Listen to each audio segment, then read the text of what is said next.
Hello everybody and welcome back to another Triple Crown Wargaming video with me, the Oracle, and today we are going to be talking about, yes, it's finally happened, ladies and gentlemen, we are looking at the New Year's Eve reveal of the game, the reveal of the pre-order date and the reveal of its actual release and everything that we can expect to see at the time of when the game is released. So I mean, obviously there was a lot of rumours floating around, a lot of speculation that the 6th would be the pre-order date, 6th January as we now know, and that the release date would be the 20th of January. Now obviously all of that was confirmed yesterday, and it was very exciting for myself. I'm super excited to see it all being announced, what we can expect from release, what we can and can't, and I'm, yeah, as I said, really looking forward to it. It's looking fantastic so far.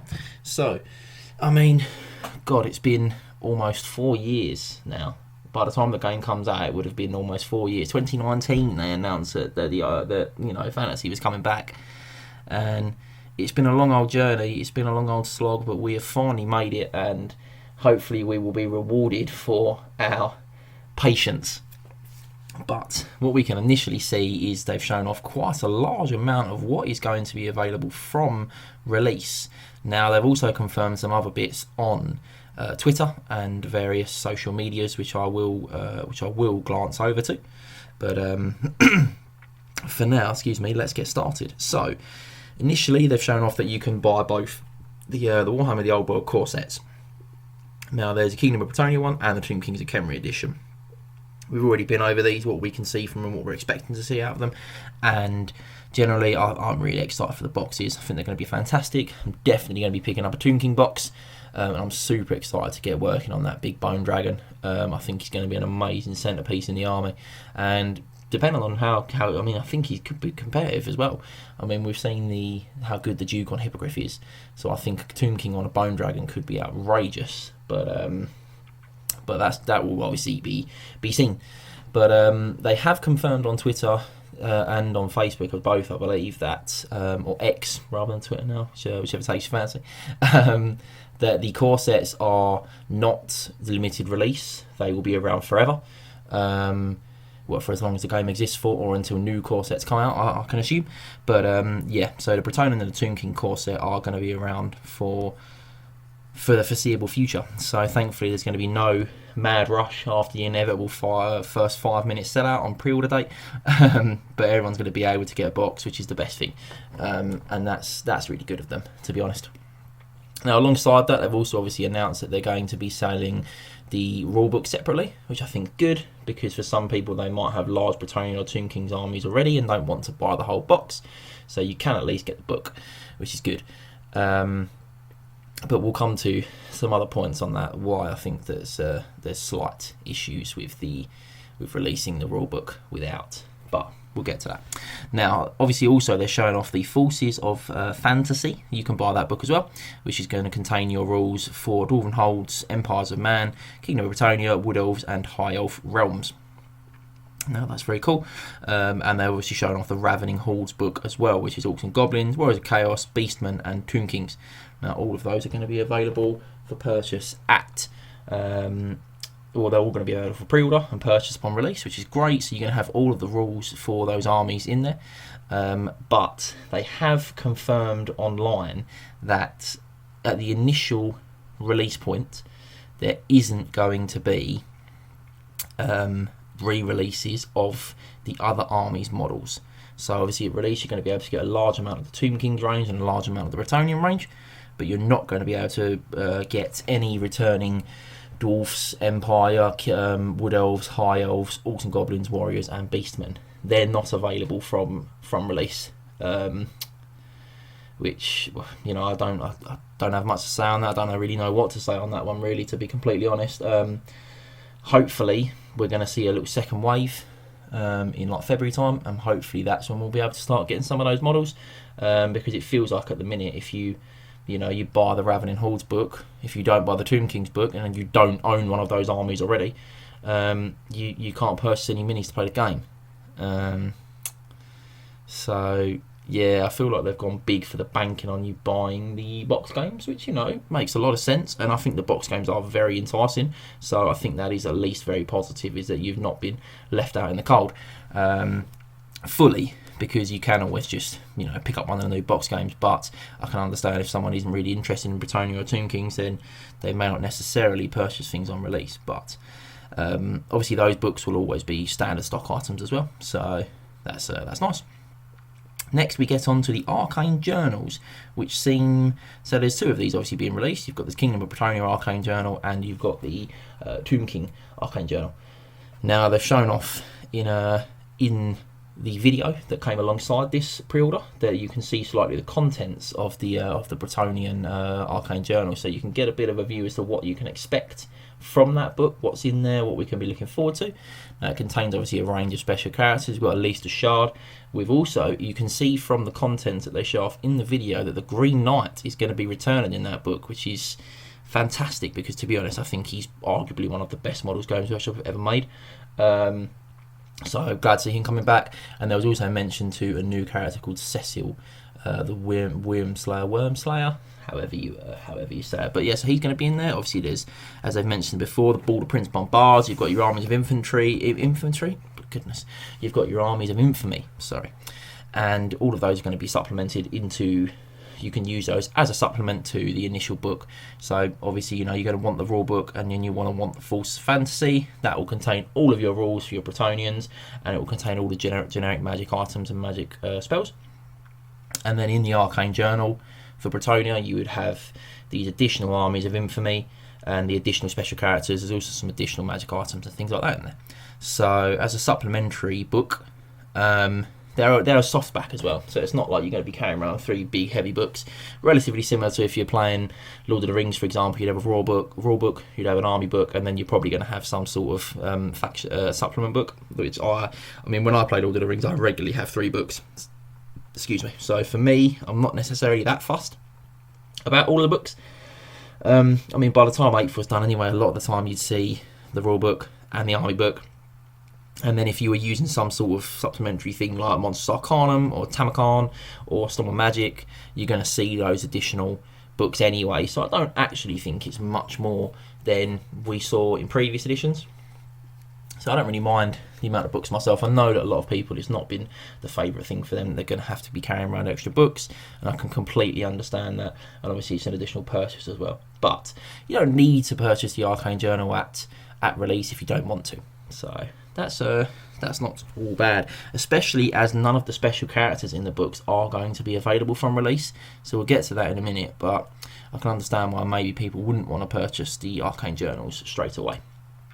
But let's swiftly move forward to the returning and new models that are going to be released at I keep wanting to say Inception, I don't know why, probably comes from work, but all the returning models at release we can see now. So they've confirmed that you're going to be able to pre-order the Battle Standard Bearer on Pegasus, that lovely plastic model that they showed off quite a few months back now, but he's going to be available from release, which is super cool. You're going to be able to pre-order the plastic Pegasus Knights, with which what looks like their new base sizes, which is cool. So they're going to be available from release. Now here's the interesting one as well. Growl Knights are going to be available from release again. Now they're back in metal, which is very cool, but they are only available in boxes of 3. So you can buy the command or you can buy them in boxes of 3s. Now for me, that's a pre-made Growl Dart. You're laughing if you're buying those in boxes. But I can understand that. I think jokes aside with the Growl Dart, the Duke's going to be very unhappy with me. But jokes aside on that, I think that could potentially be very expensive. And boxes of 3, that's going to feel disappointing. But they're on to the next one. They also have announced that they're going to be bringing back the Battle Pilgrims and Growl Relic sets. So Battle Pilgrims going to be in boxes of 12 metal models. And the Growl Relic is going to be 6 Battle Pilgrims, plus the Growl Relic model itself. Now, I think the Growl Relic is a lovely model. I'm super pleased to see that coming back to the range, because I think it's a very underrated miniature. It'll be interesting to see what its rules are like in the new game. But I love the Growl Relic, so it's cool to see that come back. Now, obviously outside of that, we have also got Mounted Yeoman and Yeoman Command. Again, plastic horses, metal miniatures. Now the Commanders are in a box of 3. It's always used to be right back in the day when you used to buy the old metal blisters, and you could buy your Command blister, and then you could buy your metal models. But obviously the Yeomen outside of that are going to be available in boxes of 5. So yeah, cool to see those guys come back. They've also shown off that from release you're going to be able to pre-order the Handmaiden of the Lady, which is the Fool's World resin model. So that's going to be obviously used as damsel or prophetess. She does have options for both head and hand, which is very cool. So it'll actually be cool to see what those option changes are. I'm quite looking forward to seeing that actually, which is pretty awesome. But yeah, I mean, I think she's a great model, so it's cool to see you can get her from release. And on the subject of Fool's World resin, you are also going to be able to get the on-foot battle standard bearer and the mounted battle standard bearer. So it looks like it's a set by the looks of it. Let's have a look. Yeah, so two models in the two models in this set. Wonderful. So you can just buy that as a set, which I think is really cool. I'm pleased that they're not like standalone releases. You can buy them together, which is quite cool. But I suppose if you do want multiple of those models, you don't have to buy the sets multiple times. So 6 of one, half dozen of the other. But I mean, I can't imagine you're going to want more than one battle standard bearer anyway. And then we finally have the Questing Knight Paladin with Great Weapon. So he was one of the first models that was shown off for the Old World, along with the Fool's World Tomb King, which we'll get to later. But yeah, I think he's a relatively nice model. I think he'll go well with the on-foot knights in there. I think you're definitely going to be able to build some really cool lists this time around. Maybe not an all-mounted Bretonnian army. You can maybe do an all-on-foot army almost. Which would be very cool to see. But it'll be interesting to see what those armies of infamy are like as well. So we can go from there. And finally on Bretonnia, we have the Kingdom of Bretonnia reference cards and dice. So these are really cool. They're specific cards for the Kingdom of Bretonnia, which by the looks of it, covering all the unique magic items, spells and knightly virtues from the Forces of Fantasy. Which is quite nice. And the dice I think are really cool. There's 18 in total. The metallic silver swirl with the iconic fleur de lis representing the 6, which I'm glad I like when the 6 is the symbol, not the 1. GW had like a stint where all of the symbols are on the 1s, and that was really odd to me because you want to see the symbols but you don't want to see 1s. So I'm pleased that they're on the 6s. But that is all that they've announced for Bretonnia so far. Now, my only concern with that in general is that they confirmed on social media that pretty much if it isn't in this article or in the box, it's not going to be available at release. Now, you know, the fact that I'm not going to be able to get knights outside of ground knights and outside of the box from release seems odd to me. I'm not going to be able to buy any peasants. I'm also not going to be able to buy the mounted Pegasus character. I can only get, but I can order Pegasus Knights. So I wasn't really sure. I didn't really understand that one myself. But obviously, you know, there is a decision behind it. But what it does mean is that crucially, I can't get things like trebuchets. So they specifically showed off the new Fool's World resin cast trebuchet, and I can't get it from release. So I don't really understand why on that one. I also can't get any mounted wizards. Got no damsels on horse or prophetesses on horse, or on prophetesses on unicorns or on Pegasus or anything like that. There's no form of mounted damsel from release. Which again, hopefully we're going to see a second wave in February time, and that's when we'll get those models. I'm hoping that obviously because you can't get the special characters from release, what we're going to see is in February time we're going to see a big second wave, and that second wave is going to be all the special characters pre-orderable, and also we're going to get to then see those units coming back, which we can't get initially from Spawn. From Spawn, what am I talking about? From release. So yeah, that's what I'm hoping for. I'm hoping for a relatively short date on the second wave. But that is all for Bretonnia this time round. So now we're going to step on to the Tomb Kings. So again, you've got the Arcane Journals as we discussed. Now those aren't. We didn't get any sort of insight into what is in the Tomb King. In the Tomb King Arcane Journal, other than the fact they do mention that there's going to be, quote, 3 heroes of the dead including the first iconic Tomb King, Cetra the Imperishable. So we know that Cetra is going to be in this book, and we also know that we were shown off a resin Nakaf, Herald of Cetra. So I think it's safe to assume that two of the characters in that book is going to be Cetra and Nakaf. Now the final character, for me, obviously they've got the two armies of infamy being the Hekaran Royal Hosts and the Mortuary Cult. Now the Hekaran Royal Host, obviously that'd be Cetra and Nakaf. So for me, really, you're going to need a character to lead that Mortuary Cult list. Now, you know, to me that's a special character wizard. Could it be someone like Arcan? Could it be Kartep? Because Kartep, as far as I remember, Kartep is the leader of the Mortuary Cults. So it would be inevitably a Kartep model, so it'd be awesome to see a Kartep model if they do it. But for that one, obviously, we're going to have to wait until the Arcane Journal itself comes out. But exciting nonetheless, as I love the new Nakaf model. I think he looks really, really cool. And Cetra is an absolutely iconic model, which they have now finally put on a decent base, which we'll get to in just a moment. But for now, let's get back to returning miniatures for the Tomb Kings. So they've announced that it's going to be the new Tomb Guard, the plastic Tomb Guard, not the classic metal Tomb Guard. I love the classic metal Tomb Guard. I've got loads of them, but the new ones really are fantastic miniatures, incredibly detailed, which obviously then means that they're a lot more difficult to paint.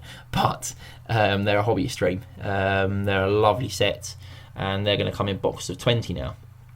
Rather than boxes of 10, which is quite cool. Obviously, I can assume that they're going to be a relatively pricier set now, but I mean, in reality, being able to buy them in 20s, that feels good, because I think units of 20 are probably going to maybe be around the number that you're going to be looking at. I suppose once we've played the game more, we'll know, but I think 20 is a relatively healthy box size. They also have confirmed the return of the Sepulchral Stalkers. Now, we saw those in the background of the article, of the video, when they announced the Bone Dragon. So I think we knew they were coming back, but it's cool to see them confirmed, and obviously you get the optional assembly of the Necropolis Knights with those. Now, I think the Necropolis Knights are one of the nicest models G-Dubs have released in a long time. I think the Necropolis Knights are fantastic. I loved them when they came out.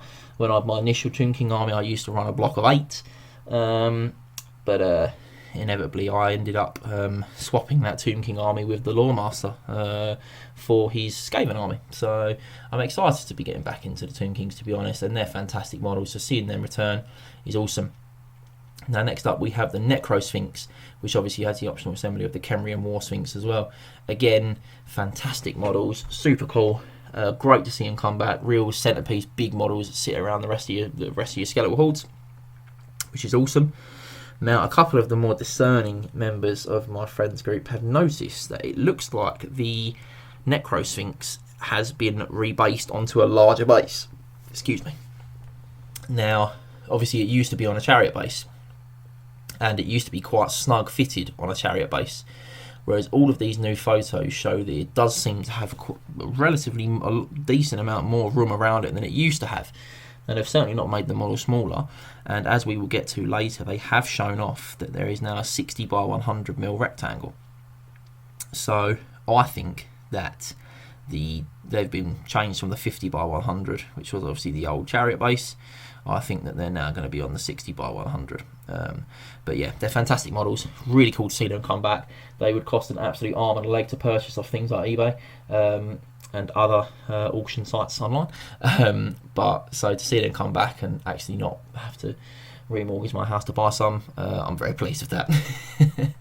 Now, bucking the trend of the special characters returning, is Cetra is going to be pre-orderable from release, which I think is really cool. They've confirmed he's coming back in metal, which I'm super pleased with, and he's now on what was the Terrorgeist base, the 150mm by 100mm base. So my only assumption is that because of obviously all these special characters are resin, most of them are, so like this, I assume the Cecil will be resin, obviously at least the Shard is resin and the Cath are resin, because those guys are the Forge of resin models, maybe they're not available from release, and that's why. But because Cetra is metal, he is purchasable from release, which is great. I'll definitely be picking one of him up because he's an incredible miniature. And now on a fitted base, which is brilliant. Now also, this is where things start to get a little bit interesting for me. So obviously they confirm that, well, they said in earlier articles that fine cast wouldn't. Well, they didn't say it wouldn't be returning, but they said that plastic miniatures, forge world resin, and metal miniatures would be returning. And they made no mention to fine cast. Now that concerned me because obviously we did have a lot of fine cast models in the range, and I was wondering what they were going to do with them. But this article pretty much all but confirms if it was fine cast, even if it was never in metal before, it looks like they've just remade the moulds and they've just got new moulds in metal. So you've got the returning Leash Priest. Now he was obviously fine cast. He was only ever fine cast. He's the one with the big bandage wrapped around his staff. You'll be able to see that on the video. I really like the model. I think he's very nice. And now he's returning in metal, which is great. I think, you know, some people have got reservations about metal, but for me, metal's a fantastic medium to work with. Resin's good to work with. It's easy to build. It's much lighter, but obviously it bends. It's prone to snapping. So to have it in metal, I'm very pleased with that. It's really cool to see him coming back in metal rather than in fine cast.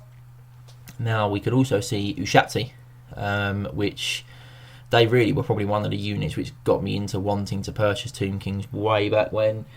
God, almost probably 15 years ago now, when I first started to pick up the odd piece of Tomb Kings.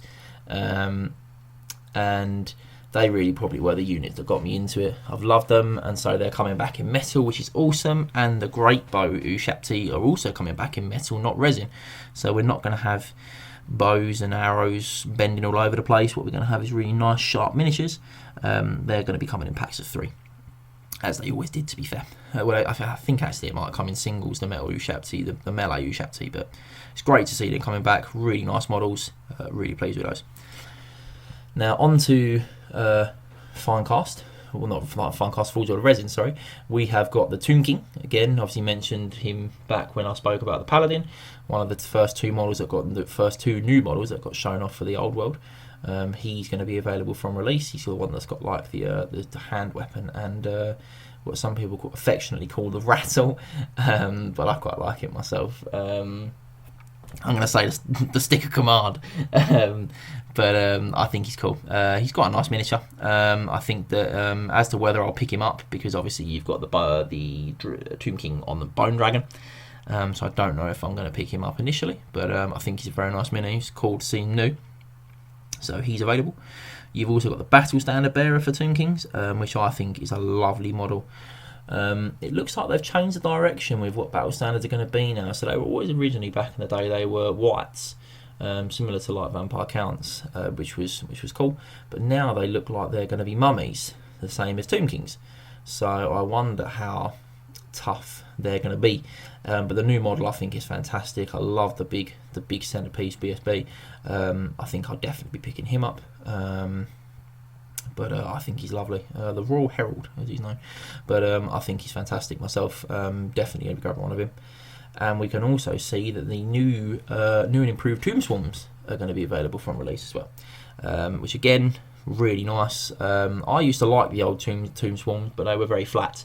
Whereas these guys are now super animated. They make for great miniatures, but there's going to be a lot of painting on them. So they're going to be a pain to paint. But they look brilliant, so I'm pleased to see those come back.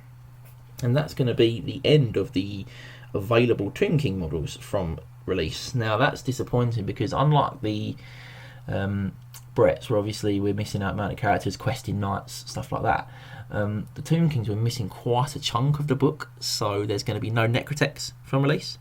There are no Tomb Scorpions. There's no Bone Giants. There's no Screaming Skull Catapults. There's no Casket of Souls. So there's actually quite a chunk of stuff that's not available from release. No Bone Giants. I can't remember if I mentioned Bone Giant or not. But there's a lot of stuff that's not going to be available from release. So again, hopefully we're going to get a second wave where all those models are going to come back. Obviously, I suppose they've got to basically retool pretty much all of those into metal because they basically all existed in fine cast. But they did exist in metal beforehand, so they're not going to not have the molds for them. So I wonder when we're going to see those. Hopefully, relatively soon, because they're fantastic miniatures, especially the casket. The casket's an absolutely amazing model, so I'm hoping that they return relatively quickly. But from release, we're not going to be able to order those, which is disappointing for me, especially because I'd love to be able to purchase those, but. You can't have it all, as they say. Now, similar to Bretonnians, there is Tomb King's reference cards and dice. Now, the dice are lovely. You can also see that there's artillery dice and scatter dice, which have been confirmed. Obviously, previously they only ever spoke about scatter dice, but artillery dice, sorry. But we can now see that both the dice are there, which is cool. And then obviously the reference cards, which is cool. I think I'll definitely be picking up those just for ease of use. But they're very nice. And then onto generics.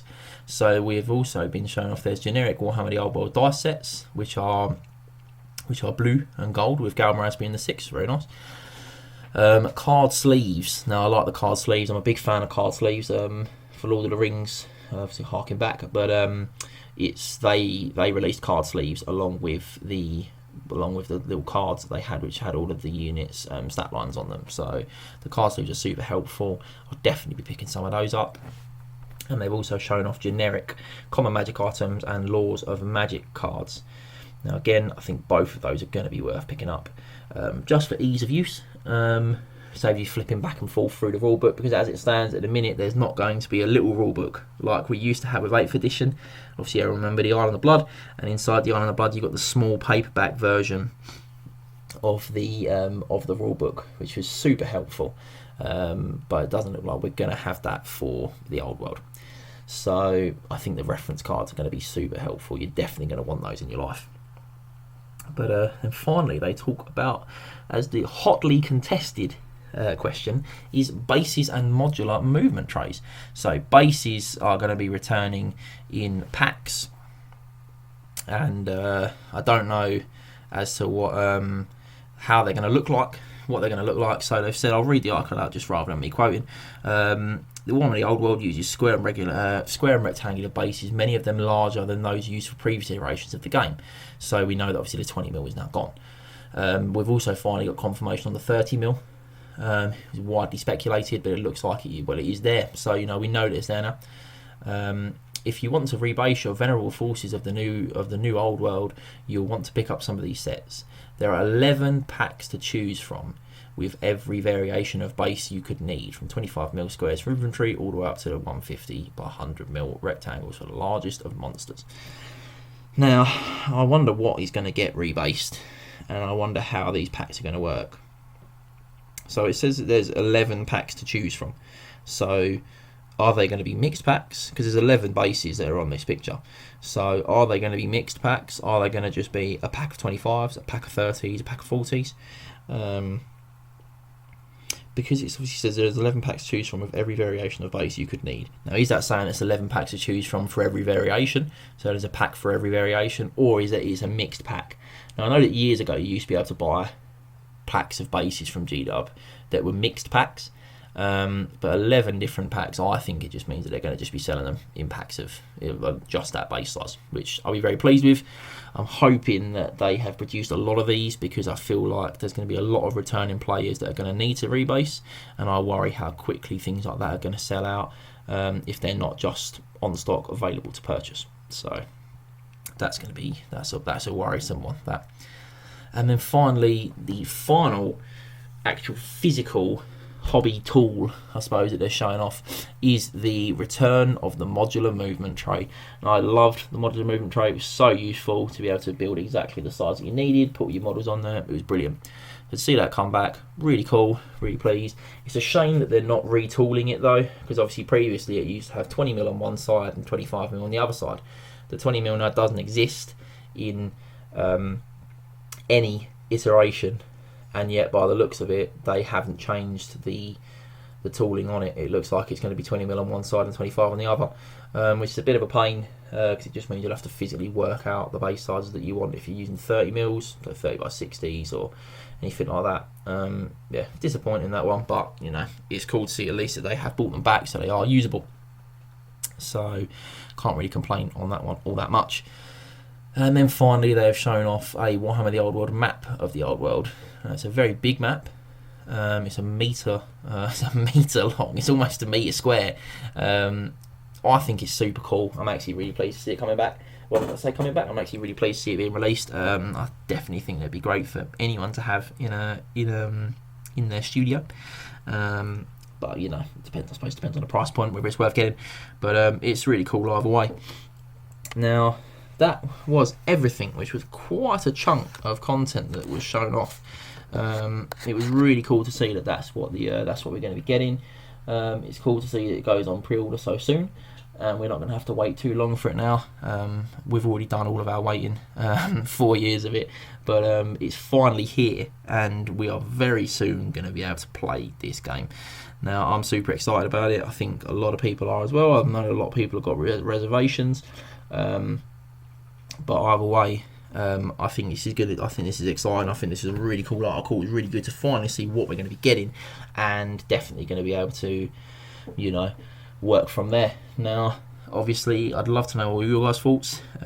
Anything that you guys have got to say about it, please comment below. Let me know if you think that there's things I've missed, or if there's what your worries are, what your concerns are, or what just generally you're really excited for, what you're looking forward to getting involved in.